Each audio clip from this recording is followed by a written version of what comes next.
9 سالہ دوسرا فائنلسٹ اپنی کرسی پر بیٹھے گلے میں لٹکے اپنے نمبر کارڈ کے پیچھے انگلی سے اس لفظ کے حجے کرنے میں لگا ہوا تھا۔ وہ اس کا لفظ نہیں تھا، لیکن وہاں بیٹھا ہر بچہ لاشعوری طور پر اس وقت یہی کرنے میں مصروف تھا جو مقابلے سے آؤٹ ہو چکا تھا۔ نینسی کا ریگولر ٹائم ختم ہو چکا تھا۔ SASS اس نے رک کر الفاظ کی حجی کرنا شروع کی۔ وہ پہلے 4 حروف بتانے کے بعد ایک لمحہ کے لیے رکی۔ زیر لب اس نے باقی کے 5 حروف دہرائے، پھر دوبارہ بولنا شروع کیا۔ AFR وہ ایک بار پھر رکی۔ دوسرے فائنلسٹ نے بیٹھے بیٹھے زیر لب آخری 2 حروف دہرائے۔ US مائک کے سامنے کھڑی نینسی نے بھی بالکل اس وقت یہی 2 حروف بولے اور پھر بے یقینی سے اس گھنٹی کو بجتے سنا جو سپیلنگ کے غلط ہونے پر بجتی تھی۔ شوق صرف اس کے چہرے پر نہیں تھا، دوسرے فائنلسٹ کے چہرے پر بھی تھا۔ پروناؤنسر اب سافر کے درست سپیلنگ دہرا رہا تھا۔ نینسی نے بے اختیار آنکھیں بند کیں۔ آخری لیٹر سے پہلے A ہونا چاہیے تھا۔ میں نے U کیا سوچ کر لگا دیا، اس نے خود کو کوسا۔ تقریباً فک رنگت کے ساتھ نینسی گراہم نے مقابلے کے شرکاء کے لیے رکھی ہوئی کرسیوں کی طرف چلنا شروع کر دیا۔ ہال تالیوں سے گونج رہا تھا۔ یہ ممکنہ رنر اپ کو کھڑے ہو کر دی جانے والی داد و تحسین تھی۔ 9 سالہ دوسرا فائنل میں پہنچنے والا بھی اس کے لیے کھڑا تالیاں بجا رہا تھا۔ نینسی کے قریب پہنچنے پر اس نے آگے بڑھ کر ہاتھ ملایا۔ نینسی نے ایک مدھم سی مسکراہٹ کے ساتھ اسے جواب دیا اور اپنی سیٹ سنبھال لی۔ ہال میں موجود لوگ دوبارہ اپنی نشستیں سنبھال چکے تھے اور دوسرا فائنلسٹ مائک کے سامنے آ چکا تھا۔ نینسی اسے دیکھ رہی تھی۔ اسے ایک مہم سی امید تھی کہ اگر وہ بھی اپنے لفظ حجے غلط کرتا ہے تو وہ دوبارہ فائنل میں آ سکتی ہے۔ That was a catch, boys اس سے ہاتھ ملاتے ہوئے اس نے کہا۔ وہ اندازہ نہیں لگا سکی وہ اس کے لیے کیا کہہ رہا تھا، یا وہ اس لفظ کو واقعی اپنے لیے کیچ بائس ہی سمجھ رہا تھا۔ وہ چاہتی تھی ایسا ہوتا، ہر کوئی چاہتا۔ سینئر سٹیج پر ان 9 سالہ فائنلسٹ تھا۔ اپنی اسی شرارتی مسکراہٹ اور گہری چمکتی آنکھوں کے ساتھ اس نے سٹیج سے نیچے بیٹھے چیف پروناؤنسر کو دیکھتے ہوئے سر ہلایا، جو ناتھن جواباً مسکرایا تھا۔ اور صرف جو ناتھن ہی نہیں، وہاں کے سب کے لبوں پر ایسی مسکراہٹ تھی۔ وہ 9 سالہ فائنلسٹ اس چیمپئن شپ کو دیکھنے والے حاضرین کا سویٹ ہارٹ تھا۔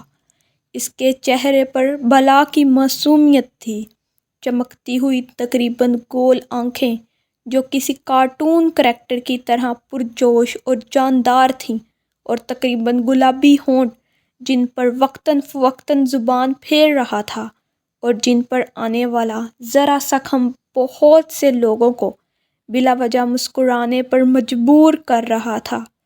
وہ معصوم فتنہ تھا، یہ صرف اس کے والدین جانتے تھے، جو دوسرے بچوں کے والدین کے ساتھ سٹیج پر بائیں کی جانب بیٹھے ہوئے تھے۔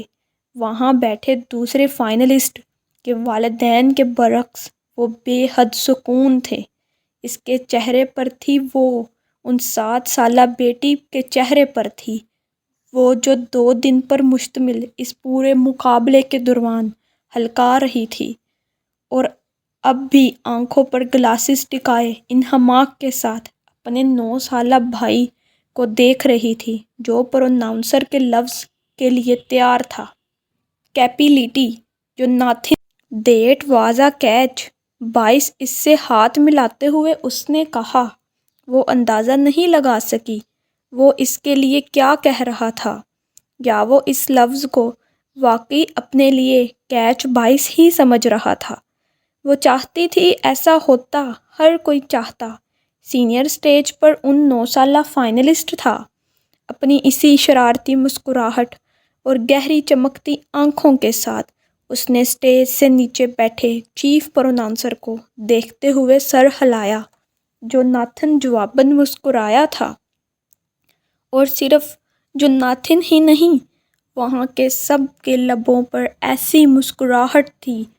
وہ 9 سالہ فائنلسٹ اس چیمپئن شپ کو دیکھنے والے حاضرین کا سویٹ ہارٹ تھا۔ اس کے چہرے پر بلا کی معصومیت تھی، چمکتی ہوئی تقریباً گول آنکھیں جو کسی کارٹون کریکٹر کی طرح پرجوش اور جاندار تھیں، اور تقریباً گلابی ہونٹ جن پر وقتاً فوقتاً زبان پھیر رہا تھا، اور جن پر آنے والا ذرا سا خم بہت سے لوگوں کو بلا وجہ مسکرانے پر مجبور کر رہا تھا۔ وہ معصوم فتنہ تھا، یہ صرف اس کے والدین جانتے تھے، جو دوسرے بچوں کے والدین کے ساتھ اسٹیج پر بائیں کی جانب بیٹھے ہوئے تھے۔ وہاں بیٹھے دوسرے فائنلسٹ کے والدین کے برعکس وہ بے حد سکون تھے۔ اس کے چہرے پر تھی وہ ان 7 سالہ بیٹی کے چہرے پر تھی، وہ جو 2 دن پر مشتمل اس پورے مقابلے کے دوران ہلکا رہی تھی، اور اب بھی آنکھوں پر گلاسز ٹکائے انہماک کے ساتھ اپنے 9 سالہ بھائی کو دیکھ رہی تھی، جو پروناؤنسر کے لفظ کے لیے تیار تھا۔ کیپیلیٹی جو ناتھن لفظ ادا کیا۔ اس فائنلسٹ کے چہرے پر بے اختیار مسکراہٹ آئی تھی، جیسے وہ بمشکل اپنی ہنسی کو کنٹرول کر رہا ہو۔ اس کی آنکھیں پہلے کلاک وائز اور پھر اینٹی کلاک وائز گھوم رہی تھیں۔ ہال میں کچھ کھلکھلاہٹیں ابھری تھیں۔ اس نے چیمپئن شپ میں اپنا ہر لفظ سننے کے بعد ایسے ہی ری ایکٹ کیا تھا۔ کمال کی خود اعتمادی تھی اس میں۔ کئی دیکھنے والوں نے اسے داد دی۔ اس کے حصے میں اول الفاظ دوسروں کی نسبت زیادہ مشکل ہوتے تھے۔ یہ اس کے لیے مشکل وقت ہوتا تھا، لیکن بے حد روانی اور بغیر اٹکے، بغیر گھبرائے، اسی پراعتماد مسکراہٹ کے ساتھ وہ ہر پہاڑ سر کرتا رہا تھا، اور اب اس کی آخری چوٹی سامنے آ گئی تھی۔ Definition please. اس نے اپنا ریگولر ٹائم استعمال کرنا شروع کیا۔ اس کی بہن اسے بے چینی سے دیکھ رہی تھی۔ اس کے والدین اب بھی سکون میں تھے۔ اس کے تاثرات بتا رہے تھے کہ یہ لفظ اس کے لیے آسان تھا۔ وہ ایسے ہی تاثرات کے ساتھ پچھلے تمام الفاظ کے حجے کرتا تھا۔ پلیز اس لفظ کو کسی جملے میں استعمال کرو، وہ اب پروناؤنسر سے کہہ رہا تھا۔ پروناؤنسر کا بتایا ہوا جملہ سننے کے بعد گلے میں لٹکے ہوئے کارڈ نمبر کی پشت پر انگلی سے وہ لفظ کو لکھنے لگا۔ اب آپ کا ٹائم ختم ہونے والا ہے۔ اس آخری 30 سیکنڈز کے شروع ہونے کی اطلاع دی گئی، جس میں اس نے اپنے لفظ کی حجے کرنا تھی۔ اس کی آنکھیں گھومنا بند ہو گئیں۔ CAPPITI وہ حجے کرتے ہوئے ایک لقطہ کے لیے رکا، پھر ایک سانس لیتے ہوئے اس نے دوبارہ حجے کرنا شروع کیا۔ ITTI ہال تالیوں سے گونج پڑا اور بہت دیر تک گونجتا رہا۔ اسپیلنگ بی کا نیا چیمپئن صرف ایک لفظ کے فاصلے پر رہ گیا تھا۔ تالیوں کی گونج تھمنے کے بعد جوناتھن نے اسے آگاہ کیا کہ اسے اب ایک اضافی لفظ کے حروف بتانے ہیں۔ اس نے سر ہلایا۔ اس لفظ کی حجے نہ کر سکنے کی صورت میں نینسی دوبارہ مقابلے میں آ سکتی ہے۔ ویس نیچ ٹو اس کے لیے لفظ پروناؤنس کیا گیا۔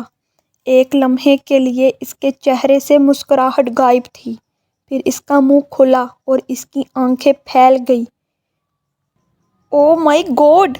اس کے منہ سے بے اختیار نکلا تھا۔ وہ سکتہ میں تھا۔ پوری چیمپئن شپ میں یہ پہلی بار تھا کہ اس کی آنکھیں اور وہ خود اس طرح جامد ہوا تھا۔ نینسی بے اختیار اپنی کرسی پر بیٹھی ہوئی تھی تو کوئی ایسا لفظ آ گیا تھا جو اسے دوبارہ چیمپئن شپ میں لے جا سکتا تھا۔ اس کے والدین کو پہلی بار اس کے تاثرات نے کچھ بے چین کیا تھا۔ اس کا بیٹا اب اپنے نمبر کارڈ سے اپنا چہرہ حاضرین سے چھپا رہا تھا۔ حاضرین اس کی انگلیوں اور ہاتھوں کی کپکپاہٹ بڑی آسانی سے اسکرین پر دیکھ سکتے تھے، اور ان میں سے بہت سو نے اس بچے کے لیے واقعی بہت ہمدردی محسوس کی۔ وہاں بہت کم تھے جو اسے جیتتے ہوئے نہیں دیکھنا چاہتے تھے۔ ہال میں بیٹھا ہوا صرف ایک شخص مطمئن اور پرسکون تھا۔ پرسکون یا پرجوش کہنا مشکل تھا، اور وہ اس بچے کی 7 سالہ بہن تھی جو اپنے ماں باپ کے درمیان بیٹھی ہوئی تھی اور جس نے اپنے بھائی کے تاثرات پر پہلی بار بڑے اطمینان کے ساتھ کرسی کی پشت کے ساتھ مسکراتے ہوئے ٹیک لگائی۔ گود میں رکھے ہوئے اپنے دونوں ہاتھوں کو بہت آہستہ آہستہ اس نے تالی کے انداز میں بجانا شروع کیا۔ اس کے ماں باپ نے بیک وقت اس کے تالی بجاتے ہاتھوں اور اس کے مسکراتے چہرے کو الجھے انداز میں دیکھا، پھر اسٹیج پر اپنے لرزتے، کانپتے، کنفیوز بیٹے کو جو نمبر کارڈ کے پیچھے اپنا چہرہ چھپائے انگلی سے کچھ لکھنے میں مصروف تھا۔ اس کے پیروں کے نیچے وہ زمین جیسے سبز مخمل کی تھی۔ مخمل یا کچھ اور تھا، تحت نظر زمین پر سبزے کی طرح پھیلا ہوا، درختوں پر اگنے جوالی پیلی کونپلوں جیسا سبز، اور پھر ایک دم سمندر کے اندر پیدا ہونے والی کائی جیسی رنگ لیے، نمی کے ننھے ننھے قطرے اپنے وجود پر لیے۔ سبزے کی پتیاں معطر ہوا کے جھونکوں سے ہلتی جیسے کسی رقص میں مصروف تھیں۔ پانی کے ننھے شفاف موتی سبز پتیوں کے وجود پر پھسل رہے تھے، سنبھل رہے تھے، یوں جیسے مخمور ہو کر بہک رہے ہوں۔ پتیوں کے وجود سے لپٹے، ڈگمگاتے، سنبھلتے، پھسلتے، تیز ہوا کا ایک جھونکا چلتا، سبزے میں ایک لہر اٹھی، سمندر میں جوار بھاٹا کی پہلی لہر کی طرح اٹھتی، رقص کرتی، لہراتی، وہ سبزے کو سہلاتی، بہلاتی، ایک عجیب سی سرشاری میں مبتلا کرتی، ایک طرف سے دوسری طرف گزر جاتی۔ زمین جیسے رقص کرنے میں مصروف تھی۔ سبزے کا وجود ننھے ننھے پھولوں سے سجا ہوا تھا، ہر رنگ کے پھولوں سے، اتنے رنگ اور ایسے رنگ جو نظر کو ششدر کر دیں۔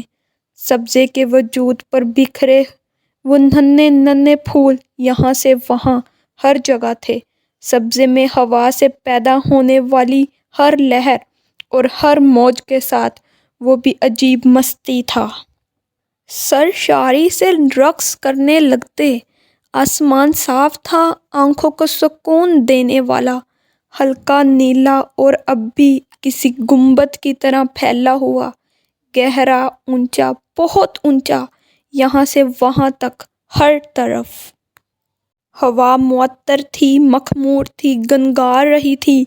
وہاں موجود ہر شے کے ساتھ اٹکیلیاں کٹتی رہی تھی، ہنستی، چھیڑ کر جاتی، پھر پلٹ کر آتی، کبھی تھپکتی، کبھی تھمتی، پھر چلتی، پھر گنگناتی، پھر لہراتی۔ وہاں تھی، نہیں تھی، کہاں تھی؟ وہ کسی راستے پر تھا۔ کیا راستہ تھا؟ وہ کسی انتظار میں تھا۔ کیا انتظار تھا؟ اس نے ایک گہرا سانس لیا۔ اس راستے کے دونوں طرف دو رویا درختوں کی قطار کے ایک درخت کے ساتھ وہ ٹکا کھڑا تھا، سہارا لینے یا سہارا دیے۔ وہ آ گئی تھی۔ اس نے بہت دور اس راستے پر اسے نمودار ہوتے دیکھ لیا۔ وہ سفید لباس میں ملبوس تھا۔ وہ سفید لباس میں ملبوس تھی، بہت مہین، بہت نفیس۔ وہ ریشم تھا، اطلس تھا، کم خواب، یا وہ کچھ اور تھا؟ اتنا ہلکا، اتنا نازک کہ ہوا کا ہلکا سا جھونکا اس سفید گاؤن نما لباس کو اڑانے لگا۔ اس کی دودھیاں پنڈلیاں نظر آنے لگتیں،